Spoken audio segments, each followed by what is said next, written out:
Happy Sunday. Welcome to Unity of Birmingham, where every soul is awakened to its divine purpose.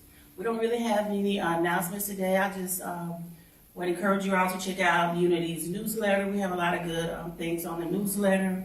And invite someone out to service here on Sunday mornings at 11 o'clock. And also subscribe to our daily word.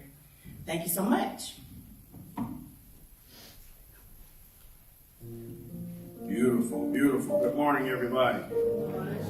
As we prepare for affirmative prayer, I wanted to read today's daily word. Again, the subscription is electronic. It's $9.99 for the year, so you get your daily word delivered directly to you. You can go to unity.org and search daily word, or check out our newsletter, which comes out weekly. But it's a really good resource to beef up that affirmative practice that we all have. Amen, somebody. Today's daily word is determination, and the quote is, "My determination takes me far." Right on time. Just to read a bit from the quote, it says, "In every person's life, there'll be times of ease and times of struggle. In tougher times, it's natural to feel discouraged and tempted to give up on plans and dreams. When discouragement sets in, remember you are fully human and fully divine, a spiritual being endowed with many divine gifts. Fortify yourself by invoking your innate qualities of strength and power. They'll give you determination to keep going and to stay the course." And so it is. And with that said, I invite you to turn within, find your place of power, allow your mind to rest in the body as the body relaxes into the chair. In this sacred time together of community and fellowship, we give thanks for the presence of love that is already here. We allow the activity of intelligence we refer to as God to move throughout this building, blessing the airways, those that are tuning in online, and those that are on the way here. We affirm that this service is in divine order. All those that are not present, we send blessings to them, for we know to be absent in the body is to be present with and as spirit. We pull on their hearts and their energies, the energies of all of our helpers and ancestors, and we allow ourselves the space to feel good and to feel God. And so it is. Amen.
I know you have rewritten mine by being my friend.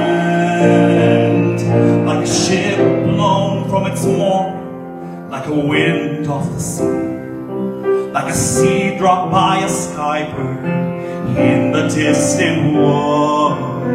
Who can say if I've been changed for the better? But because I knew you, I have been changed for good.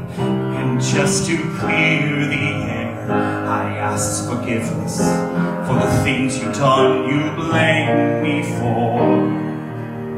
But then I guess we know there's blame to share, and none of it seems to matter anymore.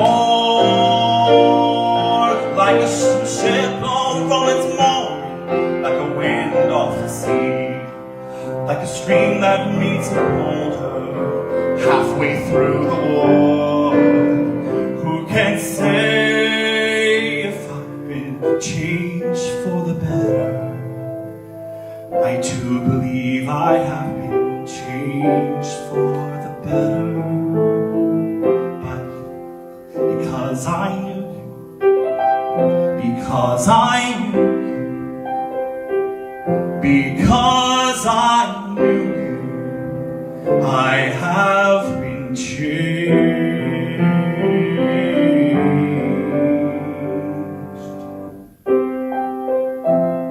for good.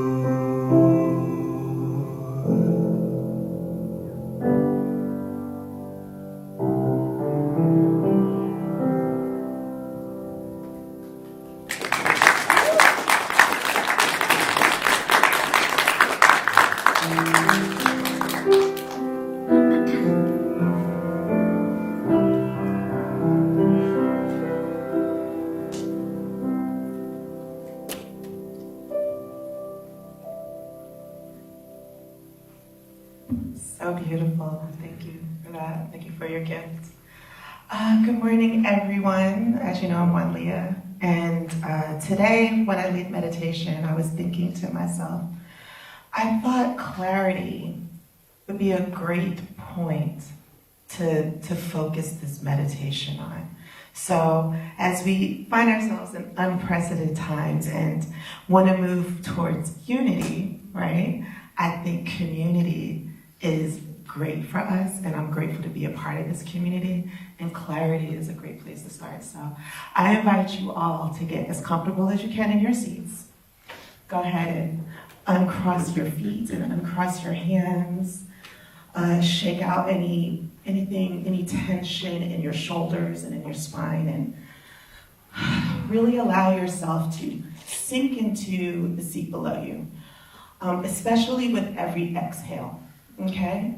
So I want us to take a few clarifying breaths in, and then hold it for a couple seconds. And then when you release, I want you to imagine that your body is getting lighter with each exhale, okay? All right, so here we go. Take a deep breath in. Hold it. And release. All the way. Let every bit out. Hold it. Deep breath in. Hold at the top. And then release. Feel yourself becoming more weightless with each exhale. Another deep breath in. Let it fill your belly. And hold it at the top. And then exhale.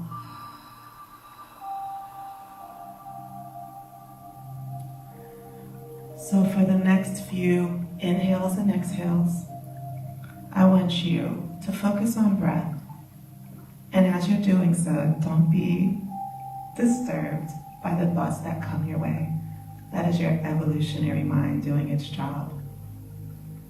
As they come, allow them to pass and refocus back on your breath. And imagine with each inhale, You are pulling in godly energy through the top of your crown. It is coming all the way down through your spine to the tips of your toes. And then with your exhale, you are releasing it from the tip of your toes back through your crown.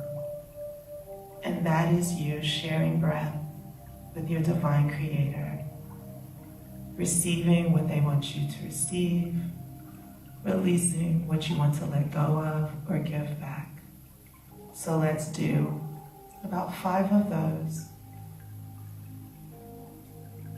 now.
Notice that with each exhale, you are lighter and lighter.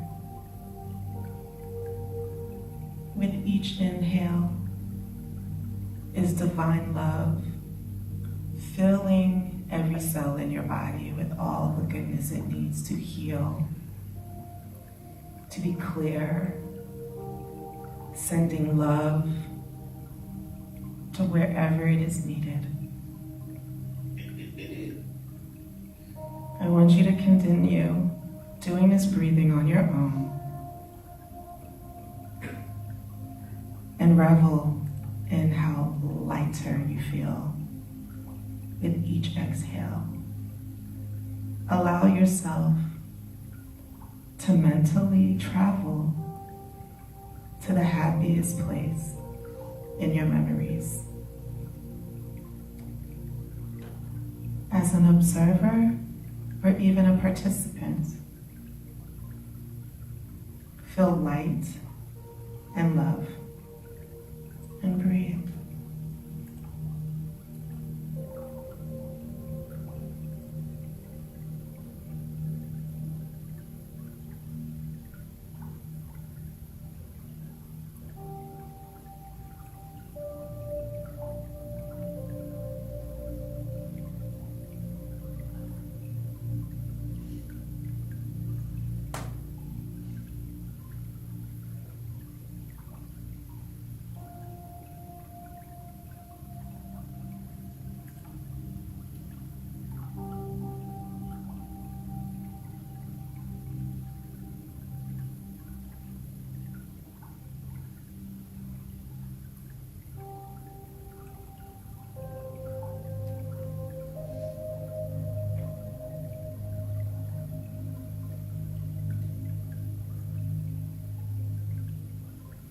What does your happy place smell like? Wrap yourself in that fragrance. Maybe it smells like grandma's cookies or lilacs.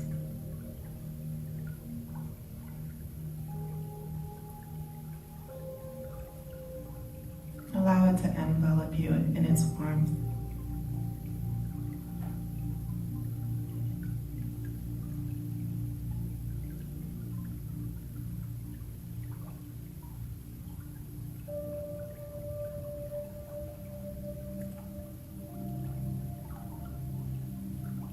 Maybe your happy place is a sunset.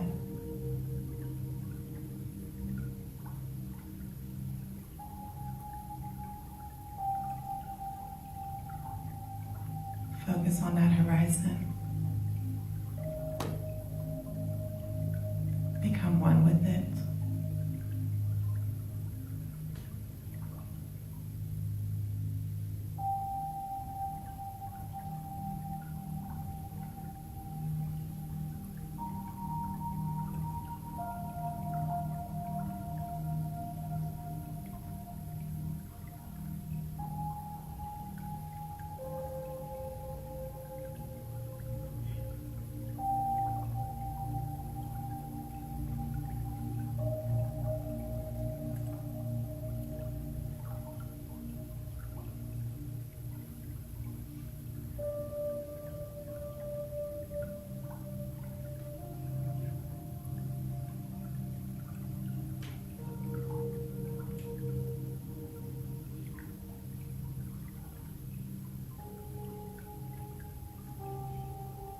So for these next few breaths, like how we started when we took deep inhales and we held them and we released them, I want you to remember that we are pulling that inhale in as a shared breath with our divine creator. And I need you to understand that there is no separation from the creator and the creation. So as you inhale, I want you to say to yourself with me the following affirmations. Okay. So inhale. I am love.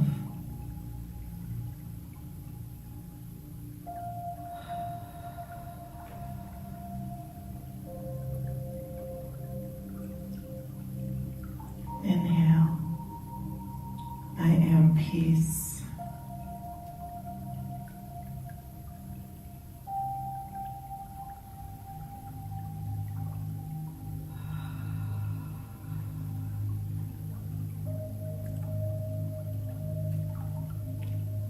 Inhale. I am divine.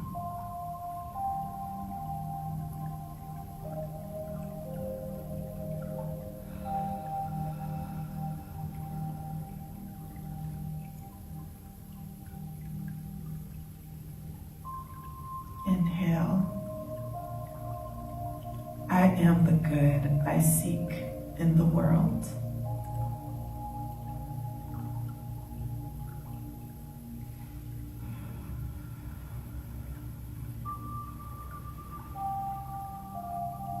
And lastly, inhale. I have a direct connection to the all-powerful source of all information. And I grow wiser. Hold that in there for a second. And when you are ready, exhale.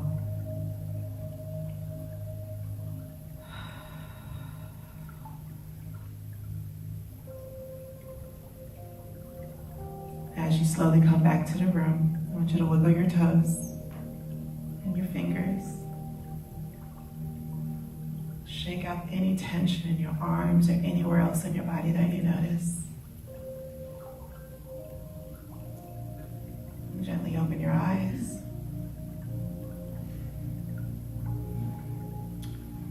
I thank you for this practice today. May we all be blessed. Ashe.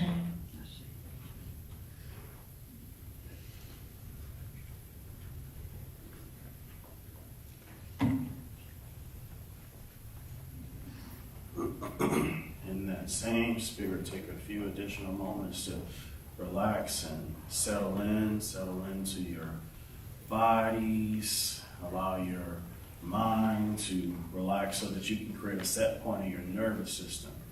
So that as Monday and Tuesday and Wednesday show up, you can think back. Our ancestors would say, when I think on the goodness of God, what all has been done for me, my soul cries out that wonderful phrase, hallelujah. Thank God I'm set free. Our nervous system is the most important asset, almost pain, that we can carry, because it gives us so much information. But outside of the normal things of rest and reset and metabolization and all of that other stuff and digesting of the food, the beautiful thing about our nervous system and our brains is that we can draw from it the experiences, the lived experiences of what it's like to be in the world. When we face the world, experience the world, we always experience the world right here. Boom. So when things hit us, they take our breath away, we feel them here. When we're nervous, our heart rate increases. Everything is inside. All of our attention, everything is sort of guided and moves and begins inside. It's, I think, why Jesus said the kingdom of God is within you. It's the place where God operates. So if we can find a physical location for God, it will be in the body, moving throughout the nervous system. The beautiful thing about this moment is that we have an opportunity. Y'all come on up to the front row, don't be shy. The beautiful thing is we have an opportunity to be in safe space so that our nervous system gets a chance to wash itself of all of the gunk and stuff of the week, which is why meditation, which is vital to our spiritual survival, is important. Emily Cady said that when we engage in practices, for lack of a better word, we become inlets and outlets of that which is God. So my first ask, as you listen to the sound of my voice, as you engage with your neighbor, as you reflect on yourself and your week, is that you allow yourself more opportunities where your nervous system can take a bath, wash away your worries and your cares and your frustrations, so that you can remain open and available to the flow of love and the flow of spirit. Say this with me gently. Remain in love. If you can do one thing this week, remain in love, just right there in the center. Love isn't what it says, it's what it does, as the old folks used to say. Sometimes love speaks truth to power. Sometimes love makes people uncomfortable, but that's okay. That's what bedroom shoes are for. But if you can find a way to remain in love, condition your nervous system for love, you'll develop a taste for it. You'll know what it sounds like, what it feels like, what it smells like. So when love isn't there, you can remove yourself so that all of your efforts of getting your nervous system prepared for a good life, where the quality of your life has changed. You don't have to succumb to the winds and the waves and the back and forth of people, places, and things. You can remain in love. In the places and spaces where you're not accepted, where love isn't there, Jesus cautions us to shake the dust off of our feet. Take our love someplace else. But I'm so glad you decided to bring your love here at 2803 Highland on this morning. Put your hands together for that. And while you're clapping, go ahead and rub your hands together. Let's send this healing energy to those that are watching online. Put your hands in the direction of the camera. Say this with me. Divine love in us blesses and multiplies all that you have and all that you receive. Know in this moment you are safe and loved. And so it is. Our ministry is supported by partners like you. Remember to log on to unitybham.org and click on giving. As always, moderators are always on standby before and after the service. So wherever you see this message, either Facebook, YouTube, or our website, make sure you dialogue with us in that chat box. We love your engagement, and we will pray for you and your family. For those that are in-house that are in need of prayer, we do have our prayer chaplains spread around the room. And Miss Janie, put your hands together for all of our prayer chaplains. And for you that are watching online, our prayer chaplains are probably right now engaging with you as well. Mother Evelyn, Miss Sharon, and Miss Joan, we send them special blessings. And Brother Bruce, while he's on his vacation, we send you special blessings all the way across the water. Mr. Zeus, we'll see you when you get back. Good morning, everybody. Welcome to Unity of Birmingham. Also want to send a special blessing to all of our first-time visitors. We won't put you on the spot, but we just send you special love and special blessings, not just for this moment, but for the week that lies ahead. And if you have more information about the ministry, please see Brother George in the back. George ain't asleep. He's wide awake. See Brother George in the back. Put your hands together for Brother George. All right now, Red. All right now. It's good to start the morning off with laughter. You know, there's so many ways that you can start off your morning, to start off your day. I've just made a personal commitment to start it off light and breezy. I do my porch coffee in the morning, and no, I don't drink coffee from the porch. I drink it on the porch.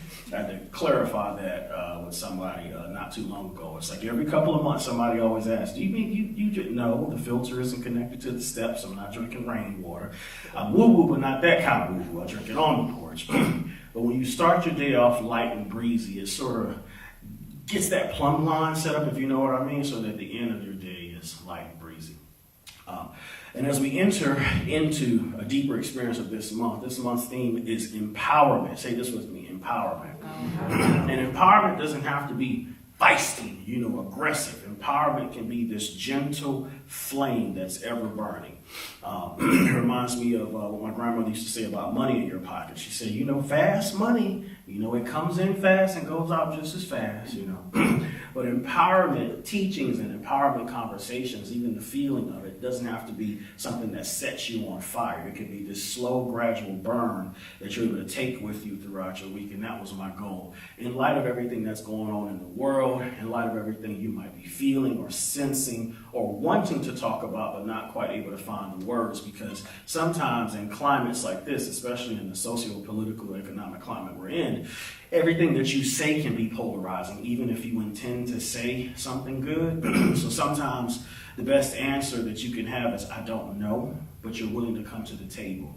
The fact that we are gathered here together means that we have an open mind and an open heart, and we're willing to empower ourselves with spiritual teaching so that we can remain in love. And we can look out with the eyes of God and find those that are marginalized and lost, not necessarily unsaved, as we would say in the fundamentalist tradition, but those who have not discovered that the power that they are searching for and seeking isn't on high, isn't in a suit or a tie or a dress or a bow tie, but the very power that they're seeking is within their own heart, guiding them back to love. So my first ask again is that on this week, this month, as you are navigating this year, find practices that guide you back to a place of love, so that when you talk, when you walk, when you speak, when you think, you are reaching across the center, reaching into the margins with the eyes and the arms and the ears of love, gathering those that feel that they have lost their way or not even sure what to do. And that, my friends, is a big ask, because it requires us to come to terms with our own comfortability, and sometimes it requires us to get uncomfortable. But I think that is the work of spiritual practice, and that's the work of faith communities. Jesus is quoted as saying, "Take my yoke upon you, for my yoke is easy and my burden is light." And having the terms and the titles and the collars and the clothes associated with spiritual practice, and the positions, because who loves their yoga? I can do downward dog. I can do rising and stuff. But with all of the yoga positions, they're wonderful in all of their contexts. To quote the Apostle Paul, all of it is sort of like sounding like tinkling glass or brass instruments crashing together like a horrible jazz song, if love isn't really the name of the game. So in all you do, allow your efforts to be in, with, and through, and as love. Which is why the title of today's message is For the Good. That's why that song was so serendipitous. Say this with me, for the good. And for the good came to me just reflecting on the Apostle Paul's teachings, that all things work together for your good. Now that is a hard pill to swallow in times like these. When things are working for your good and you are happy and smiling and free and things are fine, right? We do feel that all things work together for our good until things take a turn. It's like, where is God in all of this? And so big words and big terminologies like the will of God and conversations like predestination. Is this supposed to happen? All of those things come up, and even if you don't really believe in God the way that everybody else does, it does make you think and consider that maybe there's something bigger trying to emerge, and if so, why hasn't it intervened yet? You ever been in that point in your personal life where you're waiting on an intervention and nothing comes? It's like, I'm waiting on an answer. I'm waiting on an answer. And believe it or not, the questions and the answers, they arise at the same time. Because who is the source of the question? That is the one where the answer is supposed to come from. If the question arises in your mind, then you are the answer that you have been looking for. Say this with me. I am the answer. So while we are waiting on God with thoughts of predestination and worries of whether or not this thing, whatever this thing that shows up, is the will of God, if I can speak on behalf of God, God is actually waiting on us. We say all power belongs to God, and then God turns around and says, yes, but all power in heaven and earth has been given to you. So if all power has been given to the people and power is in the hands of the people, then we are what we have been looking for, which means the changes that we are seeking, not just in ourselves, in our minds, in our hearts, and in our bodies, if I can preach to you for a second, in our homes and in our communities and in our cities, that change doesn't come from on high, intervening and meddling in world affairs. That change comes from within the human heart in partnership with other human hearts, and then the wave of change begins and God honors it. You write the check and God signs it. Hello, somebody. Hello. You write the check and God signs it. So if you are looking for a Savior, the one that you are looking for to save you is right there in the mirror. You are the one asking the question, and then my invitation is don't skip out on the good part. Deliver the answer. Well, I don't know the answer. Well, what would you like the answer to be? What would you like to see? What changes would you like to occur? And then you put one step in front of the other. Johnny Coleman would say, pray and move your feet. In other words, small steps carry you forward. We don't always see the big changes that we would like as soon as we discover a problem or an issue or something gets out of line or something gets out of divine order. Some of the things that enter into our life, as I said last week, they don't enter there overnight. They have been building and growing and bubbling for years. So it takes a little bit of time in order for them to work themselves out. But they don't work themselves out through happenstance.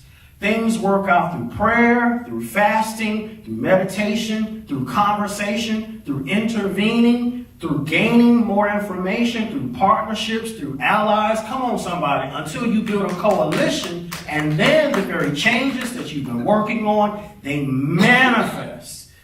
And they don't just benefit one. It's not the tyranny of the majority at the expense of the minority. It's a world that works for all.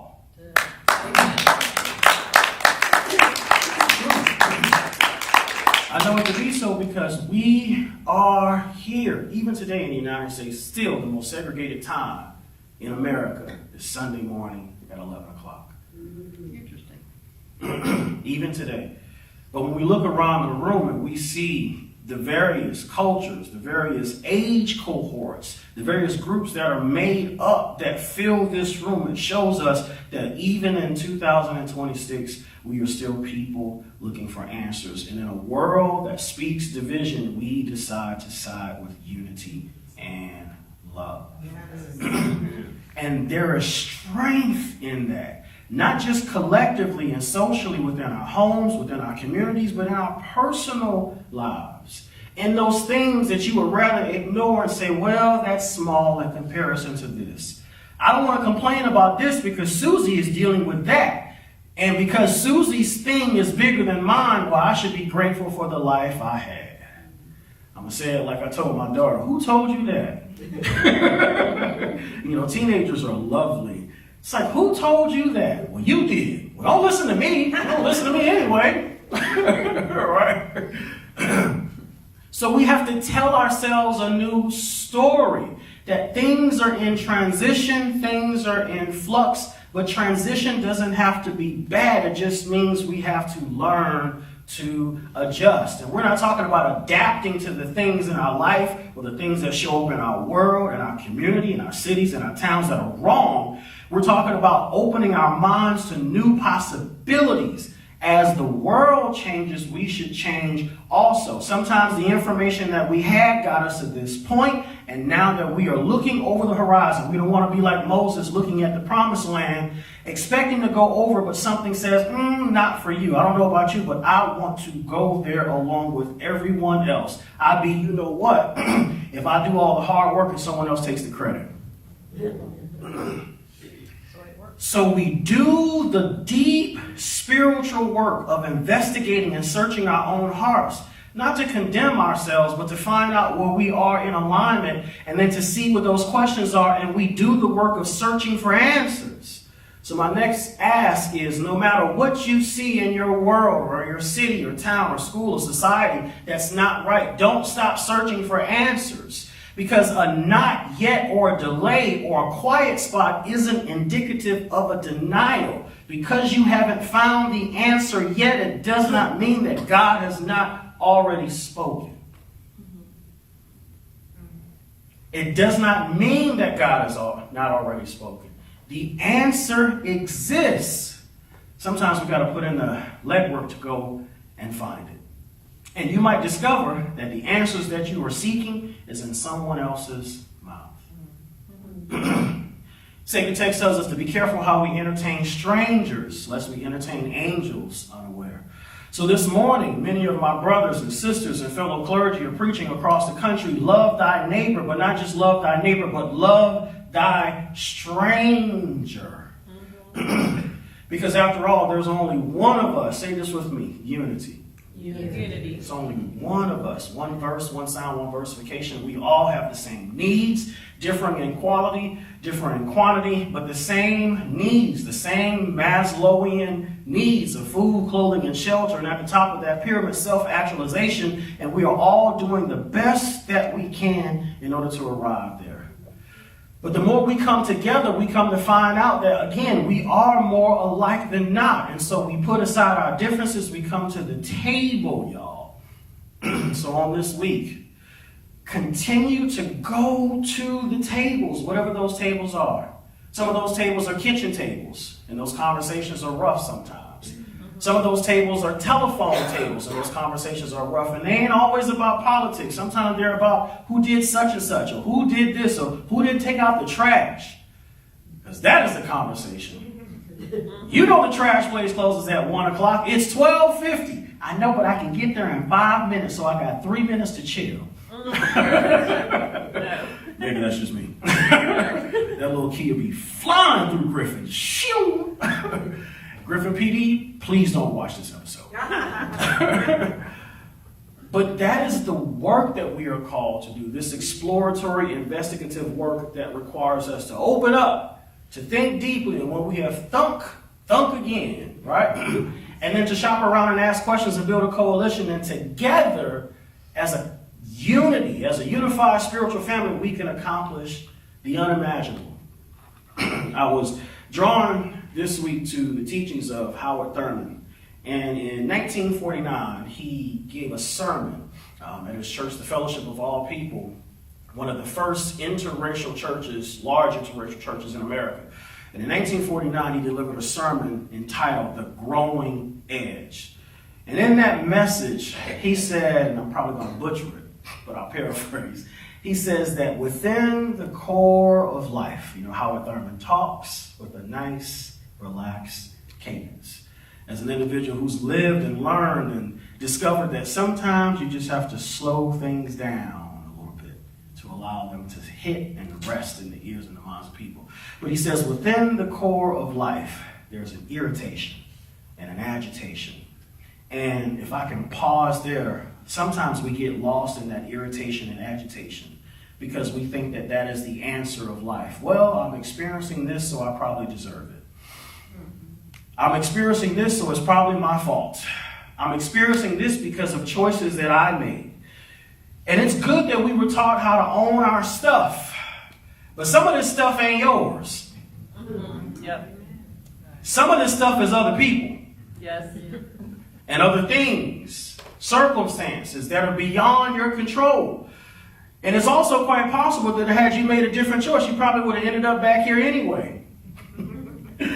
with a different outfitted person, with a different face, with a different job, with a different company, but you still would have been here because after all, the outlier is you. So it's not your fault.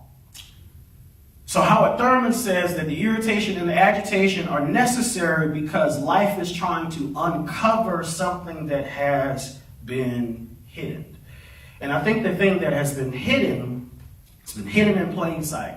And it's people, it's places, it's things. And it's the recognition that we all are the same. That in spite of the differences that society and the news may tell us that we have, and despite society's attempt to aggrandize those differences, we are all the same. And the God that we talk about, whether we deify it as an individual person named Jesus of Nazareth, or we would recognize Jesus as an individual who embodied the Christ presence or the Christ principle, wherever you land on the deification spectrum of God, that this presence, which is never in absence, wants, if it can want, the same thing that you want, which is to love and to live.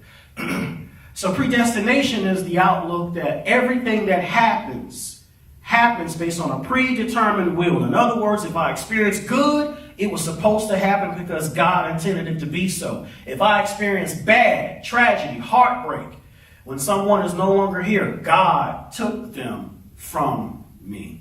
When I experience a breakup, God allowed this to happen. And the truth of the matter is, God ain't had nothing to do with it.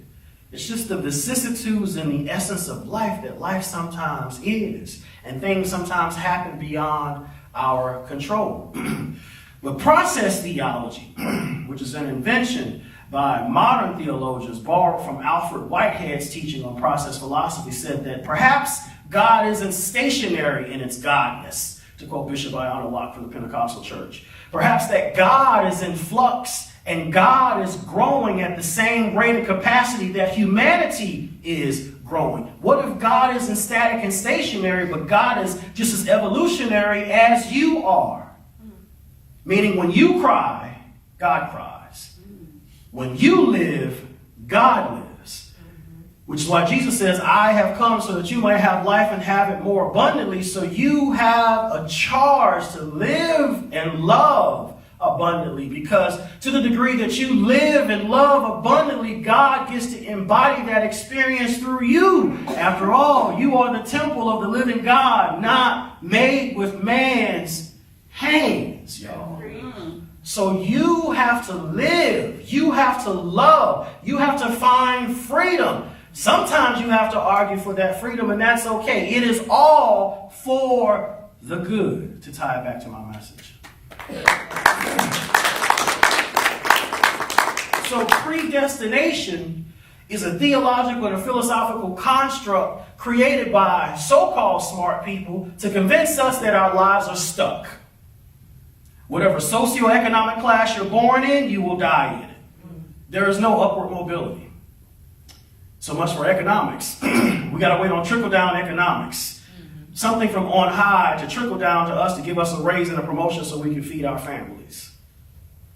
Or we have to wait on some preacher to give us the news or the right answer. Otherwise, we go back through our week confused, waiting to see what God's going to say next Sunday. But the very answers that you are seeking based on process theology suggest that those answers are and have always been in your heart. Can you imagine? It walks with me, or he walks with me and talks with me, tells me I am his own. What if that line was true? What if through the walking and the talking, God was just as irritated as you were? Wouldn't that make more sense? No wonder I ain't getting no answered prayer, because God ain't irritated.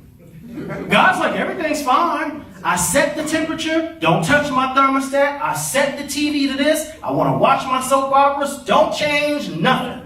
You were born in 1987. You will transition in this year. Don't do nothing different because it's already laid out. Where it's like, well, dog, what am I here for? But process theology said that God is constantly in flux and changing and growing. The only thing, if I can be heretical, that God has never been before is you. God has never been you until now. And in every breath, the word is becoming flesh. And I know this sounds like heresy, but this is unity. This is where we get to preach heresy. The word is becoming flesh every moment you breathe. So every struggle, every triumph, the presence of life, the presence of God is right there with you. You know why? Because you're breathing. Right here. So if you need to check in sometimes, check your temperature, check your pulse to see if you are still breathing. So again, your life is not stuck. When things are out of alignment, you are the agent and the change agent empowered with the flame and fire and spark of the divine to go in and make those changes, to have those conversations, to search for answers, and to go through that process of discovery and gain wisdom about life, about people, and about the nature of living. And when you go through that process, God goes through it with you. Say this with me. It's all in process. It's all in process. And small steps carry you forward. So you celebrate the wins along the way. Y'all hear what I'm saying this morning? Yes.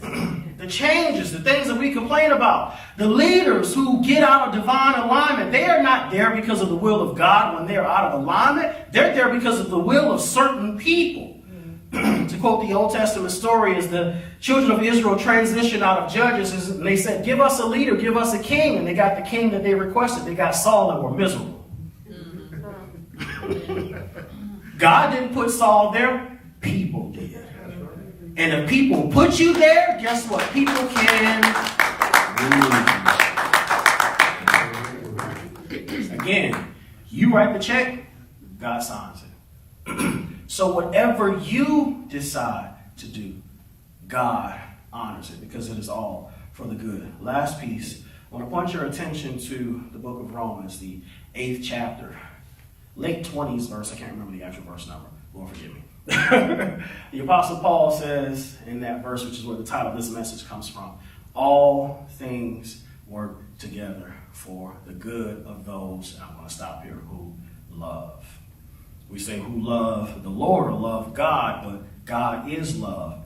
So when you align yourself with love, it is love that's driving. According to Howard Thurman, it is the impulse of life and love that makes you tune in to the sound of the genuine that is within you, so you don't dance on the ends of strings that someone else pulls, so that you're not living someone else's life, so that you're not controlled by the media or misinformation. You are controlled by the will and the power of divine love, which is known as God. That is the thing that is guiding you. So when your radar goes off and you says, something ain't right, that's God.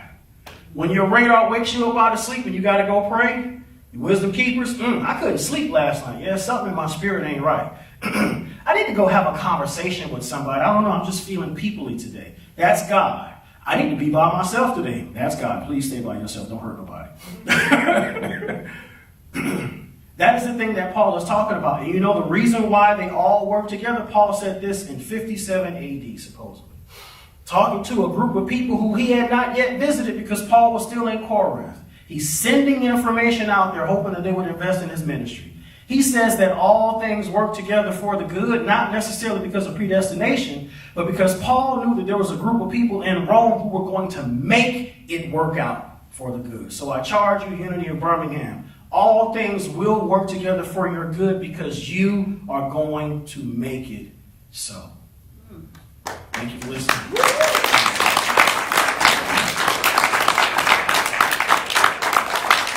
Our offering, for those that tune in online, remember to log on to unitybham.org and click on giving. Those that give in-house, our ushers are making their way forward to collect the offering while Donna gives us a selection.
Oh, yes, yes. If you will point your hands in the direction of the offering, say this with me. We bless this offering.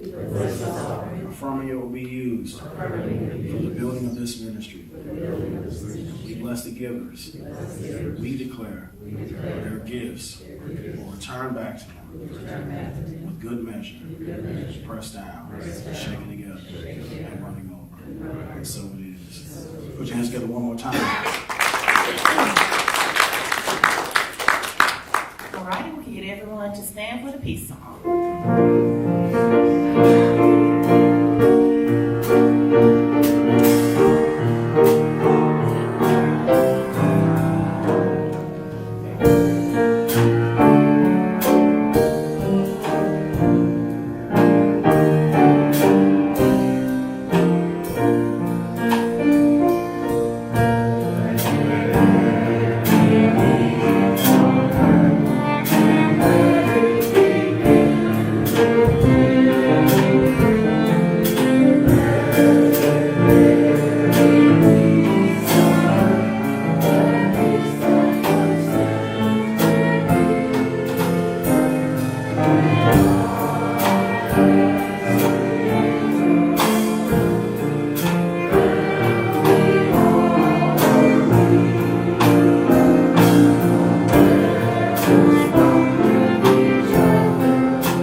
The light of God surrounds us. I am the light of God. The love of God enfolds us. I am the love of God. The power of God protects us. I am the power of God. The presence of God watches over us. I am the presence of God. Wherever we are, God is. Wherever I am, God is, and all is well. well.